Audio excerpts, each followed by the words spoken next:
Hello, everybody, and welcome back to a very special episode of What We're Into, because this time we're going to be talking about the TV shows that are our favorite TV shows, arguably the best TV shows of 2024, according to us. Who is us? I am DJ Wooldridge, and with me, as always, is Roxy Stryer.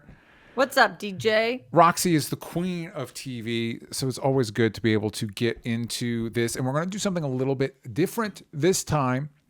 We're going to previously on What We're Into / Only Stupid Answers, we both did top tens. And those episodes always kind of ran a little long, and there was always a little bit of overlap because Roxy and I spend the whole year talking about the shows we watch. So those we inform each other on what we're watching. So this time we're kind of consolidating a list. And before we get into it, Roxy, I feel pretty good about this list that we've got here. I'm currently at 117 shows that I've watched this year. I'm not, by the way. I'm not that. I'm currently at 117, which means picking my top 5 is actually torturous. Right? Yeah. Like, I have so much love for so many of these shows. We're in the greatest time for television that we've ever been. Yeah.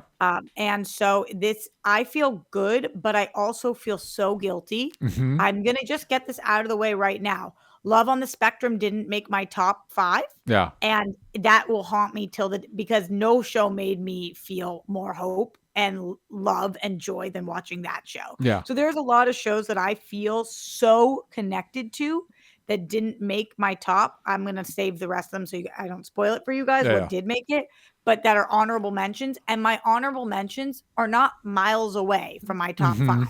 They're centimeters away. Yeah. So, and on any given day, any given mood, but I love talking about television. This is the thing that just you guys know, this thing I'm most passionate about on the planet. Yeah. I love TV. And looking at your top 5, DJ, and my top 5, I really feel so good about where television is. And there's stuff too, and I was grateful Roxy was okay with this format because there's stuff, it's just with the baby and stuff, there's stuff I haven't been able to catch up on. I know a lot of people's top 10 lists include Arcane, and I'm going to be honest with you all, there was a big enough gap between seasons 1 and 2 that I've had to start rewatching Arcane season 1 just to remember what the hell is going on that show. And with the baby, I'm able to get through 2 episodes a week maybe, you know what I mean? So it's taking time. So I did not watch 117 episodes, seasons of TV this week. This week, like you watched that all this year, excuse me. But let's get into it. Well, if we have time at the end, we'll do honorable mentions, and I do want to talk a little bit about how you felt about TV this year because it felt weird. Maybe coming out of the strikes or whatever, things felt a little bit weird to me. But also it might have been just because I had a baby on the way, so my perspectives were different. Also, because we're talking about some Apple stuff. Roxy, do you remember when we got Severance season 1? What year that was? 2022. And we're not getting it till 2025? Did we know that? Did we know it was going to be 20? Because I looked it up today. Remember, I'm like... is that when season 1 was? Let's look. Do you remember that they had issues? I do remember. I just thought we were going to get it 20. I thought it had been delayed a couple of years and that was going to be 2024, but we're not getting it until January 2025. And I'm like, that's a wait. Yeah. That's a slog. That's a little bit of a... Here's what I will say. I know that the 2 showrunners, or the rumors were that they were at odds, or the 2 EPs, about which direction they wanted to go in with this. Mm-hmm. And we know there was a strike. Yeah. Of course, this was coming on off of the end of a pandemic. So things were weird. If season 2 is amazing, which I think it will be, then I don't care that they waited those 3 years. If it isn't, that will be a big issue. But yeah, between the time we got Severance season 1 and Severance season 2, we got 2 seasons of Silo. Good show. May or may not be on our list. Stay tuned. Roxy, we're going to start with you. We're going to start with the second list you sent me, the lineup. So we'll start there. Okay, so something that made my list this year that I didn't know if it would when I watched it, but since I watched it, it stayed with me in such a beautiful way. I can't wait for season 2. This is Nobody Wants This. It's one of my favorite shows of the year because of many reasons. Number one, because of what I feel like it does for the political landscape of Jews right now. I can't lie to you guys. The amount of people this year who have not understand the difference between being Jewish and being many other things has been extremely alarming. Hmm. And I really appreciated this show's ability to put out a show about an American Jew Yeah. and an American Jew who's a rabbi. Hmm. And just the way that this love story plays out, I think is so interesting, probably because they take a lot from the actual creator's life. Yeah. But I really, really appreciated how this brought Jews back to the screen in a normal way. Hmm. And it's something that for those of you guys at home, you guys know I've been working on for a long time, a Jewish story, and it was going extremely well. Once October 7th happened, nobody wanted to touch anything Jewish, Mm. which was so alarming because that's not the point of what happened, and shouldn't be relevant to an American Jewish story, but it has been. Mm. And so personally, this gave me a lot of hope for the future of Jewish content. And I also think it's really cool. We don't see rabbis depicted on screen a lot that are like this. Yeah. And this is the rabbis that I know. Hmm. And so that was really cool to watch. Like my rabbi growing up, he was Reform, which is the least religious version of being Jewish, as I am the least religious version of being Jewish. Yeah. And you wouldn't have any idea that that was a rabbi walking down the street or talking to him. And at one point, in fact, my rabbi said to me, I said, I don't know if I believe in God. He said, I don't know if I do either. Yeah. And that was a real conversation I had with my rabbi. So I think it's very accurate Yeah. to what I think is accurate. Hmm. Also, thought it was so cute and sweet. Lover, love, shipper, ships, regardless of the Jewish angle of the story. I just liked this love story. Yeah. And I also think it points out some problematic things about my community, Yeah. my American Jewish community, Hmm. which is the intense pressure on people to be with another Jew because we feel like we have to repopulate because we're a dying breed, which is just an insane thing. So Yeah. I liked it on so many different layers, and it stuck with me in such a way. Plus, I love Adam Brody and Kristen Bell. Yeah. We've been friends for a long time, and I thought that their chemistry was through the roof. And this was just a big hit for me. You and I talked a little bit about this while we were waiting for Craven to start. I did not watch this. Monica watched it, and so I kind of caught it as she was watching it, and it seemed really cute and really fun. We discussed a little bit because we were talking about the rabbi angle. Having grown up Southern Baptist in a Christian religious community, I was surprised that like the community they were fine with him living quote out of wedlock with his girlfriend, living in sin. But the idea of him dating a non-Jewish woman, that was so alien to me. It was like, well, wait, what if you're okay with the one thing, wouldn't you be okay with the other thing? Yeah, because it's a completely different set of rules. Yeah. And so it to all of my non-Jewish friends, this was like an informative piece, which is really cool. Because that is not we don't believe in sin, and that's not a thing for us. Mm-hmm. But when he's dating a goy, a shiksa, that is realistically, for me and my family, that's nothing. Yeah. But for many families, it is that was realistic depiction, Mm-hmm. and to me, problematic. Mm-hmm. And so I was happy that they decided to show like some people really chill with it, some people super not chill with it. Yeah. And yeah, I think that that's really cool. And the actual story of this man and this woman, for the woman who wrote it, her partner is not a rabbi. He's just Jewish. So I think that was a cool choice to make here. It raises the stakes because, and also because again, I think that was, I understood obviously having your religious leader be held to a higher standard. I think that's universal no matter what religious community you're in. It's just what those standards are. Like in the Christian community, you would not have a pastor that's living with us. I mean, I guess maybe if you're in like a really progressive LA church or something, maybe. None of the churches I would have a pastor that was living with somebody they were not married with. That would be a non-starter. And so it's just interesting the different But I think you're right. I think by making it a religious leader, it just raises the stakes of the conversation and probably makes it easier for other people not in the community to understand. Because again, religious leader, you have different expectations of that than you would just a dude. Yes. Yeah. I also loved, and I don't know if you saw any of this part, DJ, but there's a big conversation in this show about converting. And I think it is really cool the way that they depicted this, which I at first was a little worried in the show that this show was very on the team of if you love somebody, you should convert for them, which I think is not the correct stance. Yeah, it's a big ask. It's a big ask, and I'm not saying that nobody should ever convert. Yeah. I think that the only people who should ever convert are people who really want to convert. That's who should convert. Yeah. And I don't believe in trying to convince anybody to believe in anything you believe. I just believe in talking about what you believe, and if they believe that too and they want to, then that's cool. But I don't believe in trying to force anybody to feel anything that they don't naturally. Yeah. And so I liked that in the end of this, she really steps back to him because he kind of puts out the rules like, if you convert, we can be together. Yeah. And at first she says yes to that.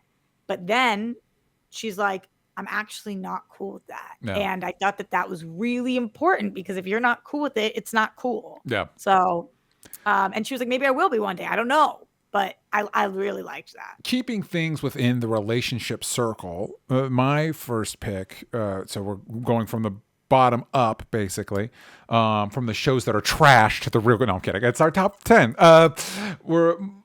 This one was one that kind of, I guess, as far as me enjoying it as much as I did, kind of came out of nowhere for me. And that's, of course, the Amazon Prime, Mr. and Mrs. Smith.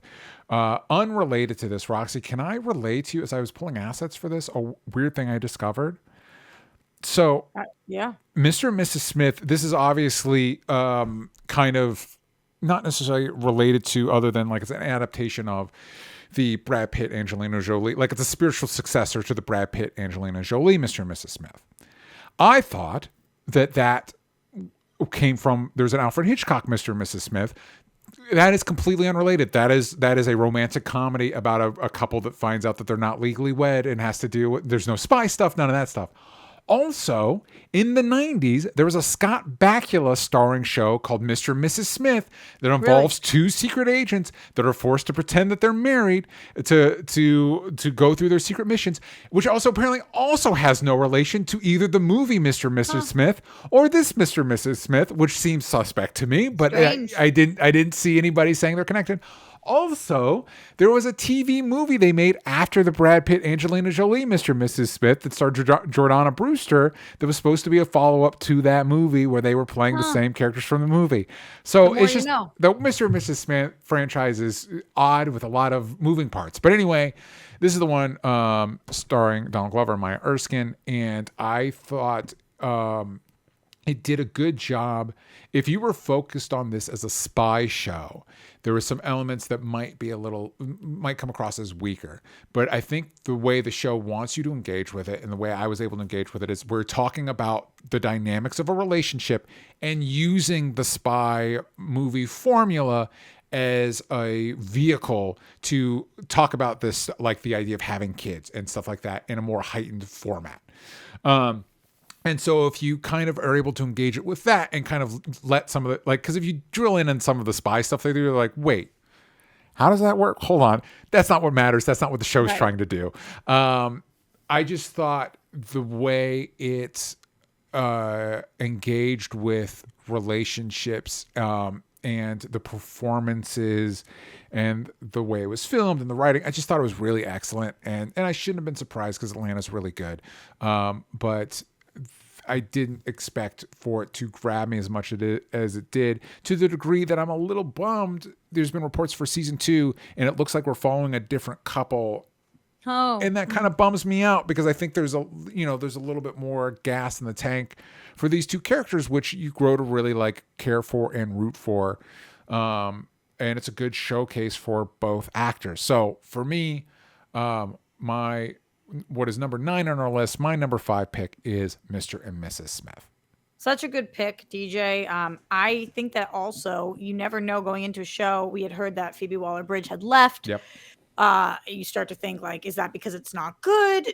Why are her and Donald Glover butting heads so much? They're both creators, but Maya Erskine's a creator as well. Yeah. So is that going to be any better? And then to watch this and be thoroughly entertained and have so much fun with it and really care about these two characters, I think that they did a great job also. Yeah, and I'm kind of, if we knew that we were going to go in a different direction for season 2, and Phoebe Waller-Bridge had a different perspective on the show, then like let her do, like Don Glover be like, great, I'll do season 1, you do the show you want to do for season 2, and then you know what I mean. Yeah, we'll go from there. But anyway, what is your next pick? My next pick is a show that I think is going to be on a lot of nerds' top 5. Yes. And I don't know if it's going to break out of that nerd bubble, though. And I hope it does. And that is Penguin. Mm-hmm. This show was just nominated for a ton of Golden Globes, including Kristen Milioti being nominated and Colin Farrell being nominated, as they both should have been nominated. And I'm hoping that people start to watch this like a crime show and not like a comic book show. Yes. Not that it's not both, but you know, I was home. My dad was asking me for show recommendations, and one of his top 5 shows of all time is Sopranos. Mm-hmm. And I kind of think he'd love this. Yeah. But he immediately said to me, "The comic book show?" Mm-hmm. And I was like, "Yeah, but I think you might love it." And maybe he wouldn't, but I think there's a shot. The reason this is on my list is because all of the elements are excellent. Yeah, agreed. The performances are excellent. The story was excellent.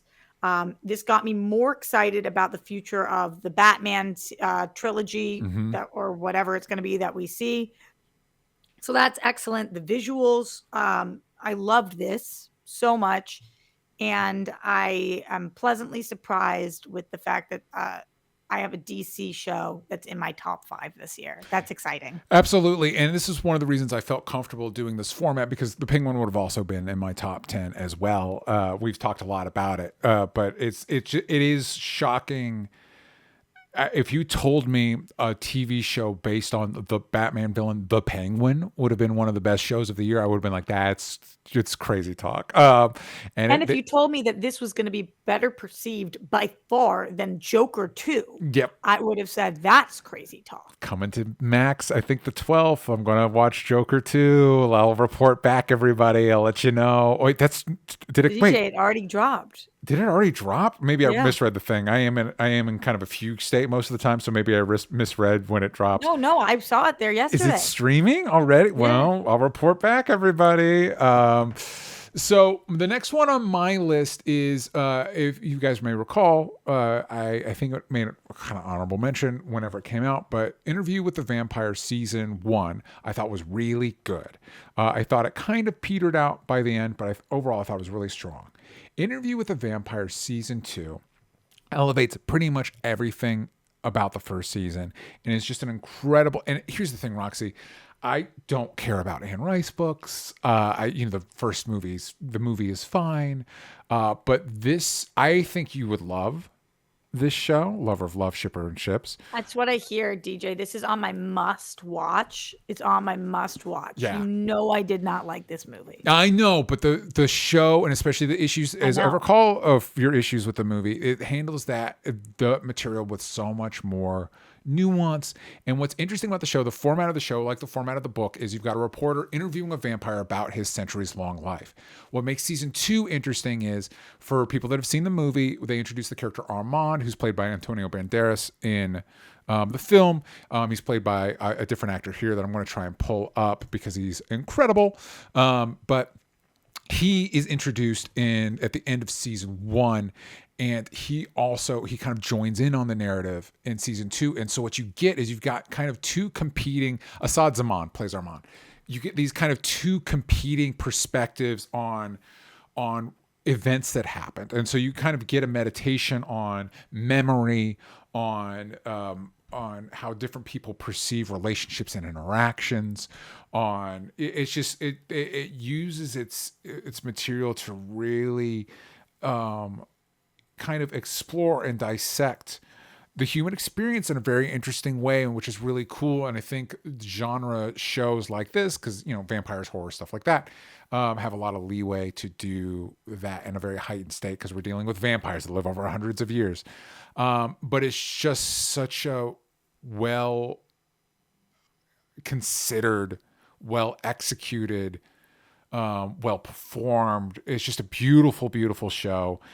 It is going on to a season 3, even though that this finished the book. And obviously, there's a lot of Anne Rice was very prolific in vampire novels, and so I think it's going to continue that, which is good for Sam Reed fans. Sam Reed plays Lestat, and he's fucking perfect. But if you told me this was the end, there wasn't, only 2 seasons. I'm like, it's perfect. It's a perfect. Oh, really? They did a perfect job. And it also, if you guys are familiar with what we're into, it has my perfect example of recasting ever. So the actress that plays Claudia, the young vampire, the girl that's turned as a young girl, they had to recast the role for season 2. And all it does after the opening, like previously on, a title comes up that says the role of Claudia will now be played by, I believe it's Delaney Hales, who plays her in season 2, as if you were watching a play and like the understudy had to come up. And it's like, that's no muss, no fuss. By the way, this role is played by a different part, same character, we're moving on. I'm like, oh, that's perfect. Good job. So that's the next one on my list. Roxy, what's next for you? Okay, what's next on my list is a show that I kind of can't believe is on my list, but I couldn't help myself, because this is my most in my feels show of the year. I do think it's a little bit recency bias because it's currently on. Yeah. And this week I watched an unbelievable episode of it. Yeah. But man, this show just has me by the throat, and it is Shrinking. I'm shocked with how good this show is. I shouldn't be, because Bill Lawrence makes great stuff. Yeah. This cast is like maybe the strongest cast on TV. Their chemistry is out of this world. But I love it so much, to the point where I thought that, because we had episode 10 of season 2 this week, and I was like, oh my God, we only had 10 episodes for the first season. So I thought it was the finale. Yeah. And then immediately I found out we have 12 episodes this season. I was like, thank God. Yeah. Like, oh, I have 2 more weeks of this. And when you're just waiting every week, like if it drops in my queue, I'm watching it before any other show. I click on it first. Yeah. Because I love it. And I love the way this show deals with grief. Mm-hmm. The stuff about the therapy is so unrealistic that you just have to chalk it up to like, this is a show and that's fine. But the way that this show handles grief is so spot on. And especially, I think, of course, I connect to this majorly because I lost my mom right around the same age that the main girl in this lost her mom. Yeah. And was left with my dad, who didn't know how to move forward. Yeah. And that's literally what this show is about. So of course it feels more connected to me in my life. It's so been there, so relatable. And I think that the way that they try to navigate some of those feelings is really helpful, and some of their kind of ideas of what you can do. So yeah, I love this show. It's really excellent. Amazing. I will catch up on it, I swear. It's so good. I will catch up on it. For the next one on my list is another Max show. It is The Sympathizer. This is coming from Park Chan-wook. If you heard about it, it's probably because Robert Downey Jr. plays multiple roles in it. But Park Chan-wook, I think, is one of, if not the best director working right now. I guess that depends on whether the Coen brothers are still retired or not. But Park Chan-wook is just incredible. He's just Old Boy, The Handmaid, just so many incredible movies. So when I heard he was doing this show, I was like, this is a must see for me. And it takes place after the Vietnam War, and it follows a character called the Captain, who's played by Hoa Zhuande. I hope I pronounced that right.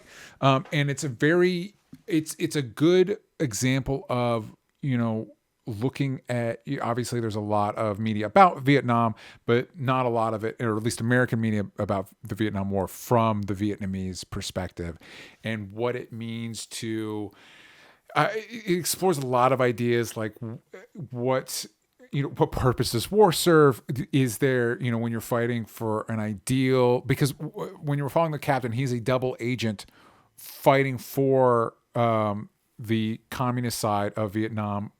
That's a spy on the side that's working for the Americans. And so there's a lot of questions of where his loyalties lies, and he ends up continuing to be a spy when he's in America. And so it deals a lot with his perspectives on that, and what ideals people fight for and what is worth fighting for. It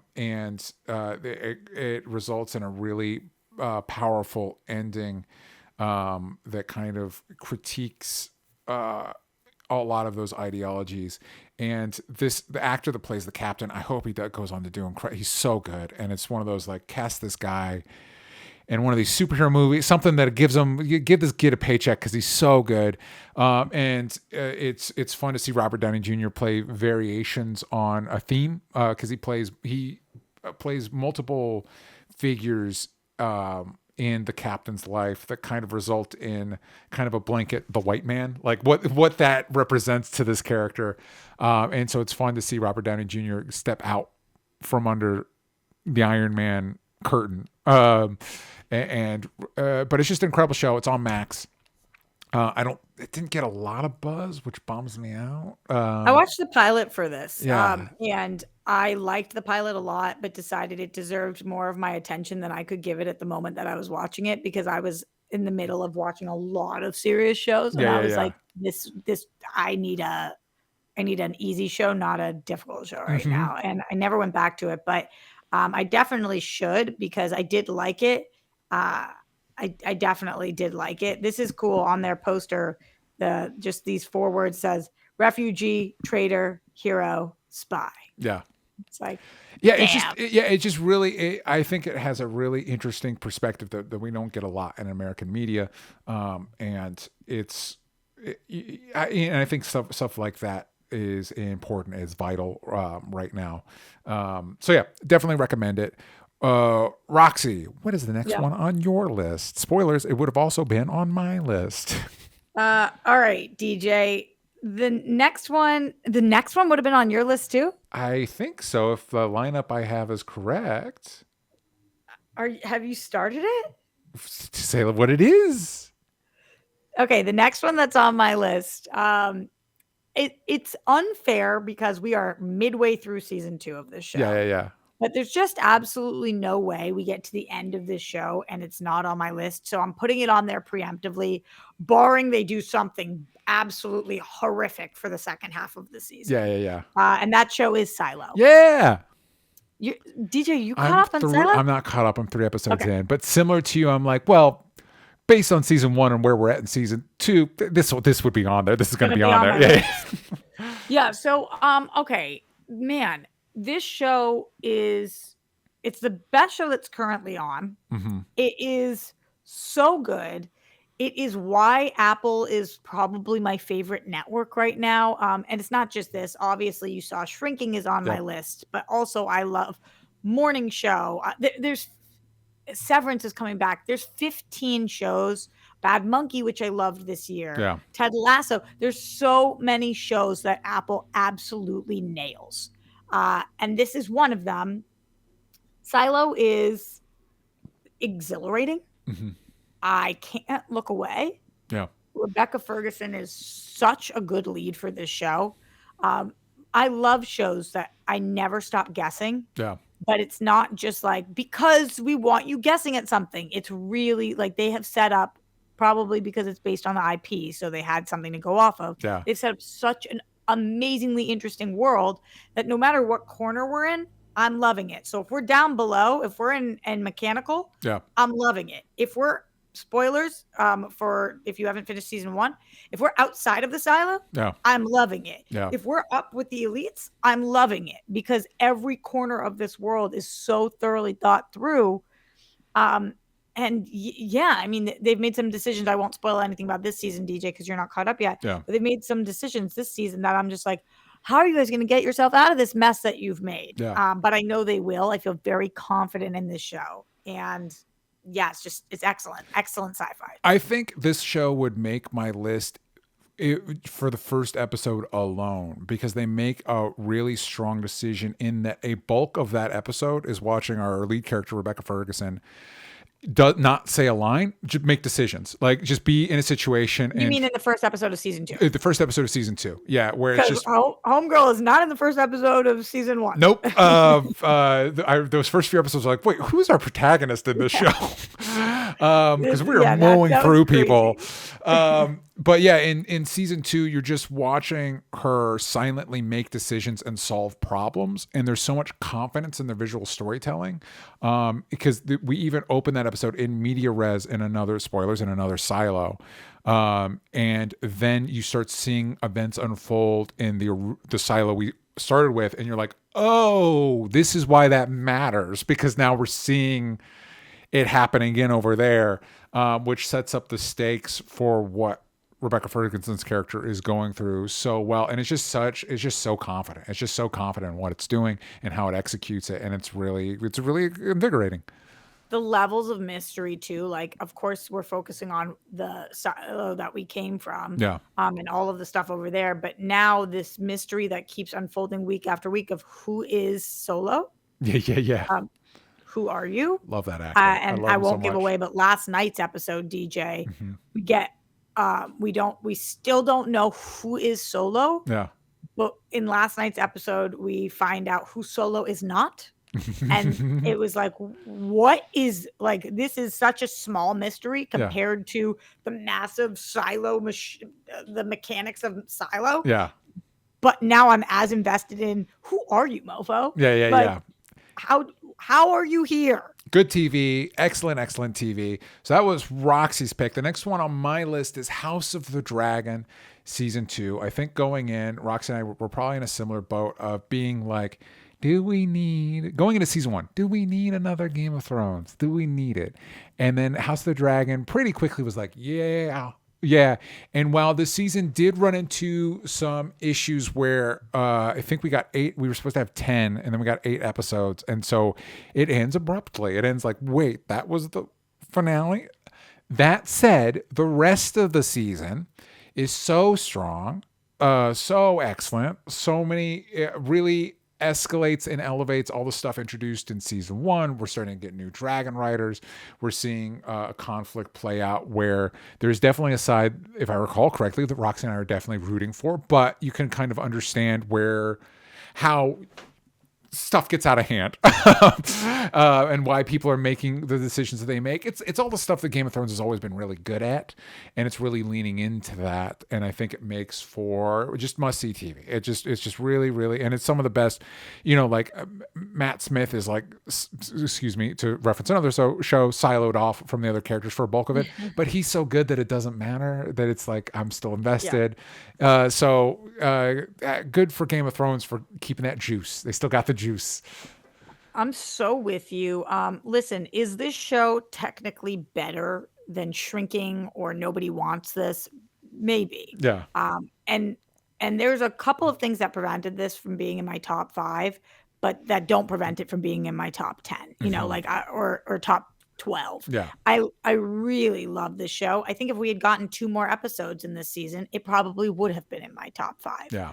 But in terms of a season of a television show, we just didn't end where I needed us to end to fully bring me back. Honestly, even if we had gotten 1 less episode, it might have been in my top. Yeah. But it just wasn't that complete story where I could, when looking back on the show, where I could be like, I loved season 2 of House of the Dragon. Yeah. So it was excellent. But that's what prevented it from being my top 5. Nice. What's the next one on your list? I think this would probably be high on your list as well. Yes, it would. And I really had to give this show its credit, because talk about a show that doesn't get to have recency bias. We have not seen this show for 8 months. Has it been that long? This show came out in April. It lives rent free in my brain. It's still in there. This came out in April. Yeah. And not only did it come out in April, but as you remember, DJ, this show dropped all at once. Oh, that's right. It did. So I watched this show in 48 hours in April.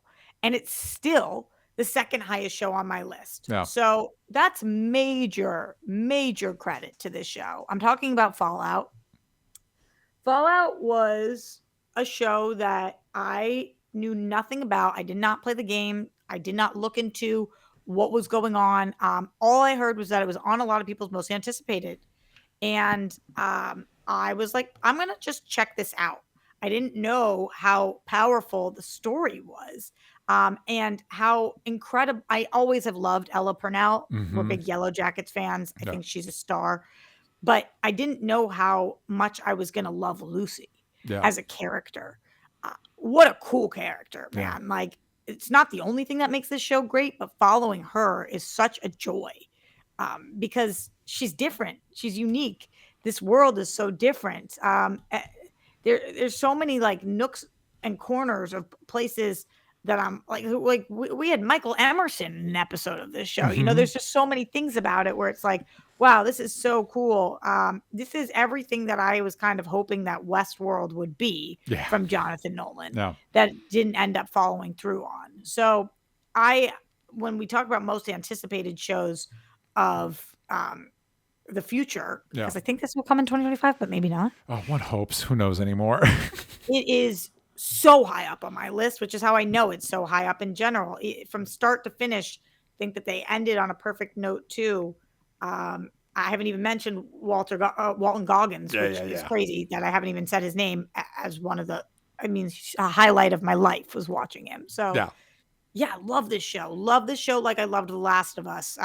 Video games are meant to be television shows, not movies. This we know. That's right. We got a new Last of Us coming up soon. Yeah, if this would have also been on my list. I am a big fan of the games, and I'm a huge fan of Walton Goggins.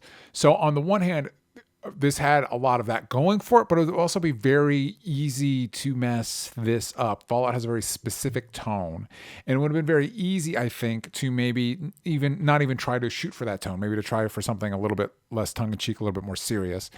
And not only did they decide to keep the tone, but it is also set in the same reality as the games, which is a bold choice. And it's just great. It's just a perfect, and I think a surprisingly tricky balancing act of the comic and the serious and the weird and the profound. And it does all the stuff that I think, we're lovers of genre shows on this channel. And it just does that balancing act of being a really good genre show really well. It made me, because of the setup for season 2, it made me go back and play Fallout New Vegas, which is maybe why it's so fresh on my brain, because I spent months in New Vegas. But I, like you, can't wait for season 2. Really blown away by the show. Again, just really smart character dynamics. And you mentioned Lucy, and I wanted to mention Maximus because he's kind of a character type that we don't get a lot, where it's a guy that wants to be a good person, but kind of sucks. And I think isn't quite there. Isn't quite there. And I think that's most people. And it's not a character we get a lot of. And the dynamic between him and Lucy and Cooper, it's just real good, real good. So now we're going to go to what is my number one show, but is also, if I'm Roxy's number one show. Yes, 100%. It's just the number one. It is the number one show of the year, and I don't know anybody who watched it, and it's not. I can't think of anybody who's watched it, and they're not their number one. Yeah, it's the number one show of the year, possibly of the decade. It's that good. It's Shogun. We've talked about the show a lot on what we're into and everything. Roxy, help me out here. How do you, it's just so good. Other than it's just so good. What do you say about Shogun? What I say is that I think that it's unbelievable that this was already made. The show was already made and was a decent show from what I hear. And this show is still the best of the year.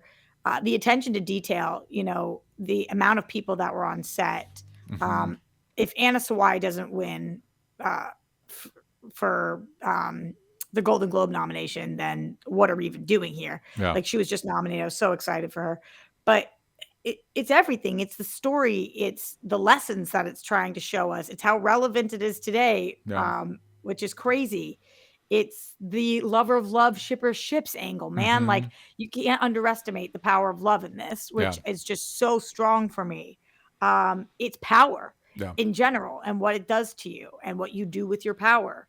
It is the amount of extras, the background work actors that they had. Yeah. It's the sets. Yeah. It's the beautiful expressive languages. Yeah. Like it, it's all of it. It's all of it. The second I watched this, it's like when you watch a movie that you know is immediately one of your favorite movies of all time. The Yeah. second I watched this, I was like, this is my number one show of the year. I Mhm. cannot, and without Severance having a season 2 this year, Yeah. there's nothing that's going to knock this off of Yeah. its pedestal for me. And then there wasn't. Same exact feeling, and the way it transports you, because we talked a lot about a lot of genre shows that are taking us to different times and places, but this one, the way it transports you to that era, the way it takes the source material, because Roxy mentioned there was a mini series decades ago. There's the book, and it's, from what I understand, the source material is you're kind of more closer tied to like a white savior type thing.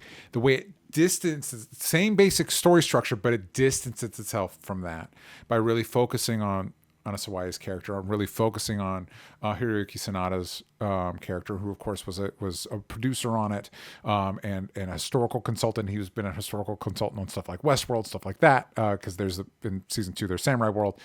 The fidelity of that, the fact that there was a show that a bulk of it is in subtitles for American audiences, and everybody who watched it was like, well, yeah, but it's the best show of the year. Like, that's kind of a minor miracle. That tells you how good, and we're excited that we're probably getting a season 2, but also with the acknowledgement that it's like, there's a good chance, there's no way season 2 could be as good as season 1. I know. Just There's the understanding that somebody's culture can be different than yours, and it doesn't make it wrong. Like, the one thing, when I think about this show, one of the scenes that stands out for me is the scene where we're hanging the was a pheasant, a bird, bird Yeah. outside, and we have been told not to touch it. Yeah. And how culturally different "don't touch this" Yeah. is in 2 different places. Both valuable, both make sense, both I understood. So different. Yeah. And I think that this show did such a great job of that too, of not saying Western culture, best culture. Yeah, Like, yeah, 100%. And it's interesting too, because it's something we don't think about a lot, especially in an age of globalization, where I could probably buy a Coca-Cola pretty much anywhere on the planet. What it would have been like in a time of like, no, we're touching base in a country that we do not share a language. We don't share a root language. Our alphabet's different. Like, we don't have any of that stuff to work off, and what it would be like to try and communicate and connect, and how different political powers use situations differently. Excellent show. If you haven't watched it, FX, Hulu, do yourself a favor. Disney Plus bundle? Oh, that's right. It is. It's still weird to me, because I don't even go on the Hulu app anymore. I go on Disney Plus. Yeah, let's just go watch Shogun on Disney Plus. On Disney Plus. So yeah, easily the best show of the year. There's not a weak link in the cast or anything. Before we go, Roxy, quick honorable mentions. Anything that wasn't on your list that you want to give a quick shout out? Yeah, for sure. Masters of the Air deserves a shout out. That show has not gotten any love, which is such a bummer. Love on the Spectrum, very, very high up there for me. Really, truly, like, out of this world. Such a beautiful show. Presumed Innocent, I'm not seeing much love for either, and I think they did an excellent job with that show. I didn't get to give love to a lot of my comedies. Hacks, Yeah. that's just so good. Looking quickly, Has Been Hotel, which I thought was phenomenal, that I wish I could have given a little more love to. Curb Your Enthusiasm's final season, the finale was perfect. Yeah. The Gerard Carmichael reality show, which is another one of my favorite reality shows of the year, which was so vulnerable and messed up.